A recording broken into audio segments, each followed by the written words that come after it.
RSS ಅವರ ಇತಿಹಾಸ ಗೊತ್ತಿಲ್ಲ ಅನಿಸುತ್ತೆ.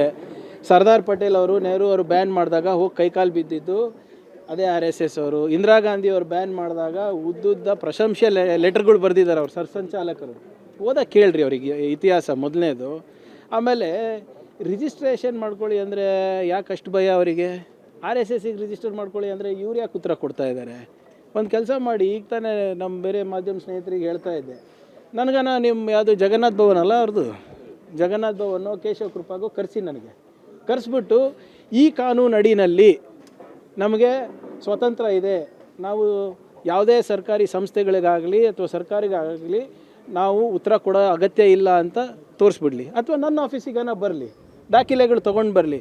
ನೋಡಿ ಸರ್, ಈ ಕಾನೂನು ಅಡಿನಲ್ಲಿ ನಮಗೆ ಯಾವುದೇ ನಮ್ಗೆ ಯಾವುದೇ ಸಂವಿಧಾನ ಲಾಗೂ ಆಗೋದಿಲ್ಲ, ನಮ್ಗೆ ಯಾವುದೇ ಕಾನೂನು ಲಾಗೂ ಆಗೋದಿಲ್ಲ ಅಂತ ನನ್ನ ಆಫೀಸಿಗನ ಬಂದು ಹೇಳಿ, ಇವ್ಯಾಲ್ಯೂಯೇಟ್ ಮಾಡ್ತೀನಿ. ತಪ್ಪಿದರೆ ನಾನು ಕ್ಷಮೆ ಕೇಳ್ತೀನಿ, ಇಲ್ಲದ್ರೆ ಅವ್ರು ತಿದ್ಕೊಳಕ್ಕೆ ಹೇಳಿ. Simple thing sir. ಯಾವ ದೇಶದಲ್ಲಿ ಒಬ್ಬ ಬೀದಿ ವ್ಯಾಪಾರ ರಿಜಿಸ್ಟರ್ ಆಗಬೇಕು, ಹೌದಾ ಇಲ್ಲ? ಬೀದಿ ವ್ಯಾಪಾರಿಗಳು ರಿಜಿಸ್ಟರ್ ಆಗಬೇಕು. ದೇವಸ್ಥಾನದಲ್ಲಿ ಎಷ್ಟು ದೇಣಿಗೆ ಬರ್ತಾ ಇದೆ ಅಂತ ದೇವರು ಲೆಕ್ಕ ಕೊಡಬೇಕು, ದೇವಸ್ಥಾನಗಳು ಲೆಕ್ಕ ಕೊಡಬೇಕು, ಜನರು ಲೆಕ್ಕ ಕೊಡಬೇಕು, ನೀವು ITಗೆ ಲೆಕ್ಕ ಕೊಡಬೇಕು. ಇವ್ರು ಕೊಡೋಂಗಿಲ್ವಾ? ಏನಕ್ಕೆ? ಇವ್ರು ಮನ್ಸಿಗೆ ಬಂದಂಗೆ ಮಾಡ್ಬೋದಾ? ಯಾವ ಕಾನೂನು ಅಡಿನಲ್ಲಿ ಕೊಡಬೇಕು? ಮಾತಿದ್ರೆ ಬಾಡಿ ಆಫ್ ಇಂಡಿವಿಜುವಲ್ಸ್ ಅಂತಾರೆ. ನಿಮ್ಗೆ ಗೊತ್ತಿದೆಯಾ? Bangalore club also is a body of individuals. ಅಂದರೆ ನಾಳೆ ನೀವು ಹಂಗೆ ಮಾಡ್ಬೋದಾ? ಸೇಮ್ ಫಾರ್ಮ್ಯಾಟ್ನಲ್ಲಿ ನೀವು ನಾಳೆ ಒಂದು ಸಂಘಟನೆ ತೆಗೆದುಬಿಟ್ಟು ನೀವು ಹೀಗೆ ದೇಣಿಗೆ ಇಸ್ಕೊಳೋದಾಗಲಿ ಅಥವಾ ಕಾನೂನು ಉಲ್ಲಂಘನೆ ಮಾಡಿಬಿಟ್ಟು ಬೆಂಗಳೂರಿನಲ್ಲಿ ಪಥಸಂಚಲನ ಮಾಡೋದಾಗಲಿ ಮಾಡ್ಬೋದಾ ಸರ್? ಆಯ್ತು ರೀ, ಇವ್ರಿಗೆ ಗೊತ್ತಿಲ್ಲ ಇವ್ರ ಇತಿಹಾಸ ಹೆಂಗೆ ಈ ಹೇಡಿಗಳು ಬಂದು ಕೈಕಾಲು ಬೀಳ್ತಾರಂತ ಗೊತ್ತಿಲ್ಲ. ನಾನು ಬರ್ದಿರೋ ಇತಿಹಾಸ ಅಲ್ಲ, ಅವ್ರ ಆರ್ಗನೈಸರ್ ಪುಸ್ತಕ ಓದಲಿ ಸರ್. ಅವ್ರ ಮ್ಯಾಗ್ಝಿನ್ ಇದೆ ಆರ್ಗನೈಸರ್ ಅಂತ, ಹೋಗ್ಬಿಟ್ಟು ಯಾವ ರೀತಿ ಸರ್ದಾರ್ ಪಟೇಲ್ ಅವರಿಗೆ ಕೈಕಾಲು ಬಿದ್ದಿದ್ದಾರೆ, ವೀರ್ ಸಾವರ್ಕರ್ ಯಾವ ರೀತಿ ಪೆನ್ಷನ್ ತೊಗೊತಾ ಇದ್ರು ಸರ್, 60 ರೂಪಾಯಿ ಪೆನ್ಷನ್ ತೊಗೊತಾ ಇದ್ರು ವೀರ್ ಸಾವರ್ಕರ್ ಬ್ರಿಟಿಷರ ಹತ್ರ, ಗೊತ್ತಾ? ಇವ್ರ ಇತಿಹಾಸ ಅದು. ಇಂದಿರಾ ಗಾಂಧಿಗೆ ಪತ್ರ ಬರೆದಿದ್ರು ಸರ್, ಅವರ ಹಿಂದಿನ ಸರ್ಸಂಚಾಲಕರು, ಎಮರ್ಜೆನ್ಸಿ ದೇಶಕ್ಕೆ ಭಾಳ ಅಗತ್ಯ ಅಂತ. ಇವತ್ತು ನೋಡಿದ್ರೆ ಹಿಂಗೆ ಮಾತಾಡ್ತಾರೆ.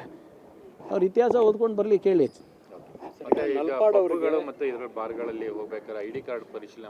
ನೋಡಿ, ಭಾಳಷ್ಟು ನಮಗೆ ದೂರುಗಳು ಬರ್ತಾ ಇದೆ ಪೋಷಕರಿಂದ.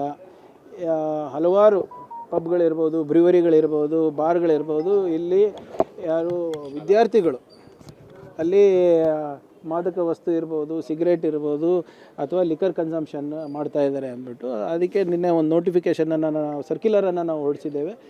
ಯಾವುದೇ ವ್ಯಕ್ತಿಗೂ ಕೂಡ ನೀವು ಅಂದರೆ ಸ್ಟೂಡೆಂಟ್ ಇರ್ಬೋದು, ಬಿಲೋ 21 ವರ್ಷಕ್ಕಿಂತ ಕಮ್ಮಿ ಯಾರನ್ನ ಇದ್ದರೂ IDಗಳು ಚೆಕ್ ಮಾಡಿಬಿಟ್ಟು ಬಿಡಬೇಕು ಅಂತ. ಯಾಕಂದರೆ ಇದು ನಮ್ಮ ಯುವಕರ ಭವಿಷ್ಯದ ಪ್ರಶ್ನೆ ಆಗಿದೆ. The ಓನಸ್ is on the establishment. ಅವ್ರು ಪರಿಶೀಲನೆ ಮಾಡಬೇಕು, ಅವರು ನಿಯಂತ್ರಣ ಮಾಡಬೇಕು. ಒಂದು ವೇಳೆ ಅವ್ರು ನಿಯಂತ್ರಣ ಮಾಡಿಲ್ಲ ಅಂದರೆ ನಾವು ಕ್ರಮ ತಗೋತೀವಿ. ಸರ್, 2022-23 ನಿಮ್ಮ ಅತಿ ದೊಡ್ಡ ಹೋರಾಟ ಬಿಟ್ಕಾಯಿನ್ಗೋಸ್ಕರ SIT ಮಾಡಿದ್ರಿ. ಆದರೆ SIT ಅವರ ಚಾರ್ಜ್ ಶೀಟಲ್ಲಿ ನಿಮ್ಮ ನಾಯಕರ ಮಗನ ಈಗ ಆರೋಪ. ನೋಡಿ, ಯಾರು ಉಪ್ಪು ತಿಂದಿದ್ದಾರೆ ನೀರು ಕುಡಿಬೇಕಾಗ್ತದೆ. ನಾವೇನು ಪಾರದರ್ಶಕವಾಗಿ ಮಾಡಿದ್ದೀವಿ. ಈಗ ED ಅವರು ಏನೋ ಸಮನ್ಸ್ ಕೊಟ್ಟಿದ್ದಾರೆ, ಸಮನ್ಸಿಗೆ ಹೋಗಿಲ್ಲ ಅಂತ ಹೇಳಿದ್ದಾರೆ.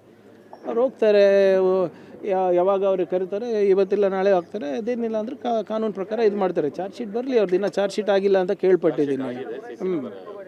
ಇನ್ನು CC ನಂಬರ್ ಫೈನಲ್ ಆಗಬೇಕು, ನೋಡೋಣ, ತೊಗೊಳ್ಳಿ.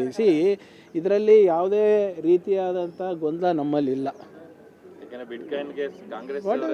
ನಾನೇ ಅಲ್ಲ ಇವರೇ ಹೋರಾಟ ಅಂತಲ್ಲ. What is wrong is wrong. ಅದನ್ನು ನಾವು ಯಾರು ಸಮರ್ಥನೆ ಮಾಡ್ಕೊಳಕ್ಕಾಗ್ತಾ? ಇದು ನಾವಾಗಿರ್ಬೋದು, ಹಿಂದಿನ ಮುಖ್ಯಮಂತ್ರಿ ಇರ್ಬೋದು, ಇವಾಗಿನ ಮುಖ್ಯಮಂತ್ರಿಗಳಿರ್ಬೋದು, ಯಾರೂ ಕೂಡ ಯಾರೂ ಸಮರ್ಥನೆ ಮಾಡ್ಕೊತಾ ಇಲ್ಲ. What ever it is we will take. ಈಗ ನನ್ನ ಮಾಹಿತಿ ಪ್ರಕಾರ ಇನ್ನೂ ಭಾಳಷ್ಟು ಜನರದ್ದು ಇದೆ, BJP ನಾಯಕರದ್ದು ಇದೆ, ಎಲ್ಲ ಬರುತ್ತೆ. ಯಾಕಷ್ಟು ಅರ್ಜೆಂಟ್ ಮಾಡ್ತಾ ಇದ್ದಾರೆ BJP ಅವರು? ED ಅವರೇ ಅರ್ಜೆಂಟಾಗಿ ನೋಟಿಸ್ ಕೊಟ್ಟರೆ ಅಂತ. ED ಯಾರ ಕೈಗೊಂಬೆ ಇವರೇ? ED ಯಾರ ಕೈಗೊಂಬೆ? CBI ಯಾರ ಕೈಗೊಂಬೆ? IT ಯಾರ ಕೈಗೊಂಬೆ?